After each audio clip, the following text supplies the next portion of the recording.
ಸವಿನಯ ಕಾನೂನುಭಂಗ ಚಳುವಳಿ. ಕಾನೂನುಭಂಗ ಚಳುವಳಿಯ ನೇತೃತ್ವವನ್ನು ವಹಿಸಿಕೊಂಡಿದ್ದು ಗಾಂಧೀಜಿಯವರು. ಗಾಂಧೀಜಿಯವರು ವೈಸ್ರಾಯ್ ಇರ್ವಿನ್ನನ ಮುಂದೆ ಉಪ್ಪಿನ ಮೇಲಿನ ತೆರಿಗೆ ರದ್ದತಿಯೂ ಸೇರಿದಂತೆ 11 ಬೇಡಿಕೆಗಳನ್ನು ಸಲ್ಲಿಸಿರ್ತಾರೆ. ಈ ಬೇಡಿಕೆಗಳು ಈಡೇರದೆ ಹೋದಲ್ಲಿ ಕಾನೂನುಭಂಗ ಚಳುವಳಿಯನ್ನು ಆರಂಭಿಸುವುದಾಗಿ ಗಾಂಧೀಜಿಯವರು ಘೋಷಿಸಿರ್ತಾರೆ. ಆದರೆ ಇರ್ವಿನ್ ಗಾಂಧೀಜಿಯವರ ಯಾವುದೇ ಬೇಡಿಕೆಗಳನ್ನು ಪರಿಗಣಿಸಲಿಲ್ಲ.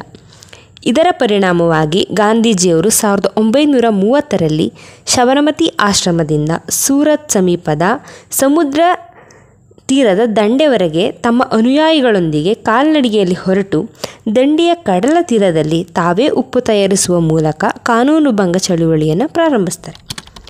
ಈ ಘಟನೆಯು ಇತಿಹಾಸದಲ್ಲಿ ದಂಡಿ ಸತ್ಯಾಗ್ರಹ ಅಂತೇಳಿ ಕರಿತೀವಿ. ಈ ಚಳುವಳಿಯು ದೇಶದ ನಾನಾ ಭಾಗಗಳಲ್ಲಿ ವ್ಯಾಪಿಸುತ್ತೆ.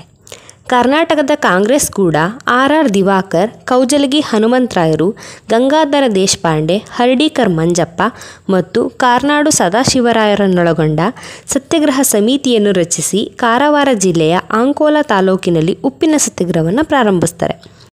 ಸಬರಮತಿಯಿಂದ ದಂಡೆವರೆಗೆ ನಡೆದ ತಂಡದಲ್ಲಿ ಕರ್ನಾಟಕದ 18 ವರ್ಷದ ತರುಣ ಮೈಲಾರ ಮಹದೇವಪ್ಪ ಸಹ ಇದ್ದದ್ದು ಇದರ ವಿಶೇಷವಾಗಿದೆ.